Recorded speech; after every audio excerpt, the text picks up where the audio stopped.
Alright, you crazy kids, Anthony Punchin here again from PW Physique and Fitness. I had a great question the other day which I thought I would cover for you because it's quite a big one, but it's a really, really important one I think, because a lot of people suffer for it, and the problem is it's not actually your fault. So I thought I'd actually go through why it happens, how it happens, and what you can actually do to try and fix it. Two things about this live broadcast. So first of all, I'll give you a second to get online, and while you're doing that I will just remind all you people that are playing it back to hit follow up there somewhere. To make sure you don't miss future live broadcasts, but also I'm actually put the camera around the other way so I can't see what I'm doing like I normally can, because in other live broadcasts where I've done this, it will flip it, so all of this will be backwards and you'll have to have some kind of clever encrypting brain to actually read what's on the board. So that means if you've got any questions coming up, then I can't see them coming in, but I will swing back later and get to them later for you. Okay, so this one is basically why you can't just have kind of one custard cream and then call it a day. Why you end up basically start there and then, you know, that becomes 2, 3, 4, before you know it, you basically got a crumpled empty packet in your hands and you're questioning your life choices. And that basically happens for a bunch of reasons that aren't actually your fault. It's just the way that we're wired up here, okay?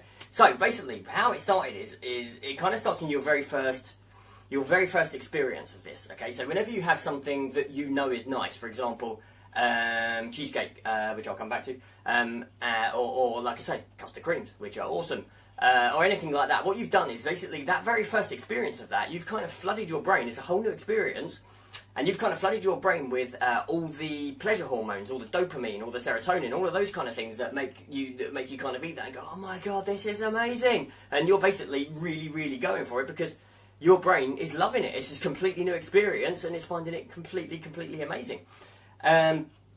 So what it basically does is it creates this expectation, and it creates this, it's kind of, you know, imprinted on your brain. Custard creams, fantastic. Yeah, cheesecake, fantastic. And your brain basically logs that these things are amazing. So when it's so much as when you see them in the supermarket, you know, you want to buy some because they're amazing as far as you're concerned. And when you have one, you don't just have one, yeah? Dunk that in your tea, have the one, no, I'll have 6 more. Or if you're eating them on your own, it's not surprising if you finish the packet before you even know it, and you don't even want them half the time. You're not even really enjoying them after the 3rd one, you know. But you keep going. You just keep going and keep going and keep going. Now, a while ago, very long time ago actually, there's been a couple of studies on this. There was one back in the 30s by Dr. Skinner, which is actually called the Skinner box experiment. And essentially what they did was they put a bunch of rats in boxes, and they had a lever which created either a pleasure response or a pain response. You know, for example, it would shock their foot. And what they found was that when they had a lever that the rat could press to create this pleasure response, this rat literally kept pressing that lever. It completely forgot about food. It completely forgot about all of his little rat friends. It completely forgot about, you know, everything, and basically just kept pressing that lever until they died, because it was creating this pleasure center in their brain. It was stimulating the pleasure center in their brain, and they're going, yeah, this is great. So they'll just keep doing it and keep doing it and keep doing it, and it's basically addictive because of it. And like I say, they just kept doing that until that was it. Game over. They expired at the expense of their mates, at the expense of food, at the expense of everything around them. Didn't matter anymore because they had this sudden pleasure thing, yeah? Be like if someone gave you an orgasm button, yeah? You just go bam, bam, bam, bam, yeah, this is great, yeah? The other one they did was what we call the cheesecake experiment, where they basically, this was actually designed as a food addiction study, and where they would take in something with like the perfect kind of combination of fats and sugars, and cheesecake happens to be that thing, which is why most people love cheesecake. By the way, if you don't like cheesecake, you're wrong. You should love cheesecake because it's amazing. But basically they had this, the same applies to things like ice cream, for example, and stuff like that, clotted cream, that kind of stuff. Things that have, sorry, not clotted cream, and things like fudge and things that have a great ratio of fat to sugar. Exactly the same thing happened. Basically, they just kept going back for more, ate themselves into obesity and died. Yeah? Simple. Because it stimulated those pleasure centers in their brain. So they barely had any control over themselves at that point. They were just literally just going back more and more and more. And the thing is, we've had that first experience, we've done that, but then the more we do it, the more we have custard creams, the more we have this particular thing, the more we kind of reinforce that in our brain, the more we realise that they're great, yeah? So if we, for example, settle down to curry every night with a cup of tea and a custard cream, we're just basically telling our brain over and over and over again that custard creams are great. custard creams dunked in tea are even better, and we'll continue to do that over and over and over again, yeah, and it reinforces this behaviour. And that's what it is, it's behavioural. So, what you're probably wondering is, how do we stop it, yeah? Because, like I say, it's not actually your fault, it's just the way we're wired. Well, there's a few ways we can stop it. One, which I'm a big fan of, actually, is interruption. Okay? If you, for example, if in the morning, when your alarm goes off, if you stick your feet straight on the floor, get up, stand up, walk to the door and turn it off, you'll get up, you'll get out of bed, you'll get on with your day. If you so much as enter into a discussion in your head, shall I hit snooze? Shall I wait for the next one? Shall I miss this alarm? You'll lose. Yeah? Straight away. No messing. You're not going to suddenly come out of that and go and fight your own brain and go, yeah, you know what, I'm not going to hit snooze, I'm going to get up. As soon as you enter that discussion, then you're going to lose and you're going to stay in bed, you're going to hit snooze, you're going to do whatever. Same applies with food, yeah? Same applies with like that custard cream. As soon as you enter a discussion in your brain, then you're probably going to have the custard cream, yeah? Again, human nature, psychology. It's the way we're wired, yeah? It's not your fault, it's just the way we are. Now, what you can do is you can kind of interrupt that. First of all, say no, straight away. Don't waste time. No, I'm not having that, yeah? But there's other ways you can interrupt it. For example, I had today, I was talking to one of my awesome clients this morning, and I basically told her, right, every time, I'm going to weigh you in every single week, and every time you want to eat something that isn't on plan, okay, that's not on your cheat day, that isn't on plan, I want you to text me first. Stop, don't eat it, text me first. Go to the hassle of getting out your phone, typing in that text, and sending it to me for two reasons. One of them, of course, is accountability, because accountability will just send your success rate through the roof. So she's now accountable to me. Everything she eats, I want to know about it. If it's not on plan, I want to know about it. But secondly, she's interrupted that behaviour. Rather than just reaching for the custard cream, she's gone, right, I have to do this now. I have to do this first. I have to do this. And she has to go through a whole sequence of events to before she gets that custard cream. Now, if she has it after all that, then we're all doomed and there's probably going to be an apocalypse. But if that kind of happens, you know, if you interrupt that, it can stop you from actually doing that. They also did another study where people took photos of their food before they ate it. And again, that worked as an interruption technique. But the best thing about that, as well as just actually interrupting, going straight from zero to scoffing the food, you suddenly, as being a photo, you suddenly see that food from a third-person perspective. So if you've got a big portion, you know, you will notice that. You notice things that you don't normally see. It's like if you take photographs of yourself, you look different in photographs than you do in the mirror. Because in the mirror, you see what you see in your head, how you imagine you look. In a photograph, it's a third-person perspective. It's how other people see you. And that's why your brain looks at it differently.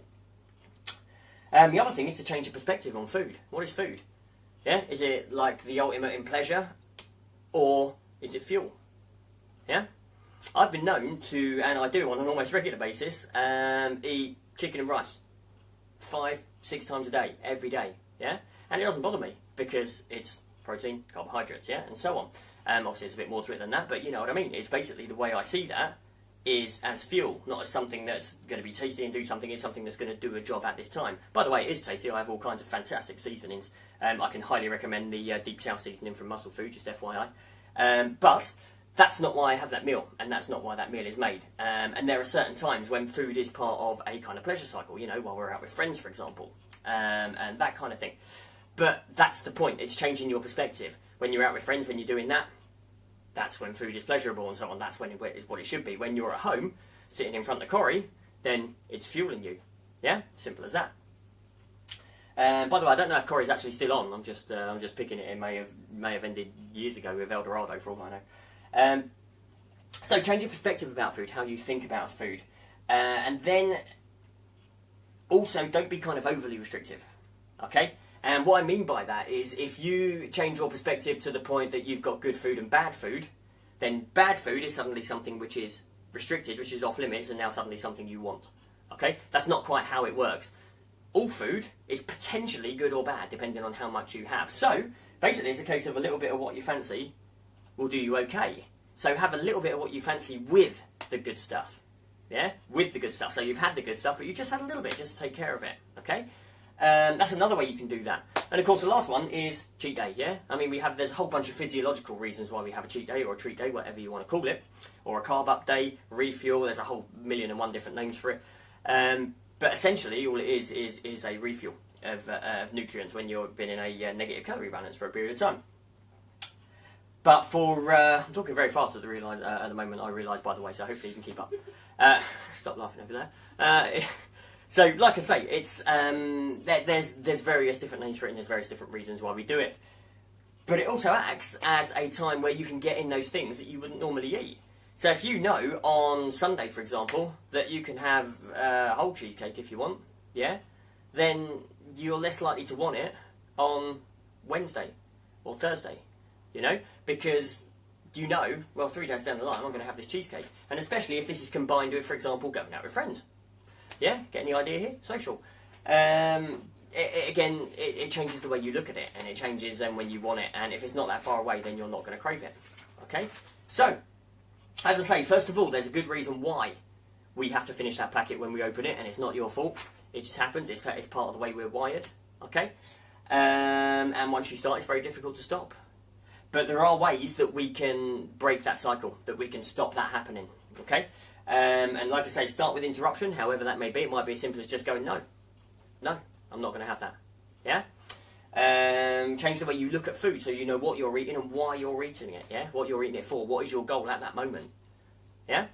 And like I say, on the and on that note, don't be overly restrictive though. So still a little bit of what you fancy will help you. And of course, I'm all in favour of cheat days for various reasons, refuel days, whatever. So that's another reason, because it means anything that you want, you can have. Yeah, simple as that. Good stuff. Hopefully that was really, really helpful to you. If it was, then please, then hit the follow button up there, and I'd be really, really grateful. And also, if you have any questions, then please stick them down there. Like I said, I couldn't see any that were coming in, if there are any coming in, purely because I am the other side of the camera. So I will catch you next time, and I'll see you soon.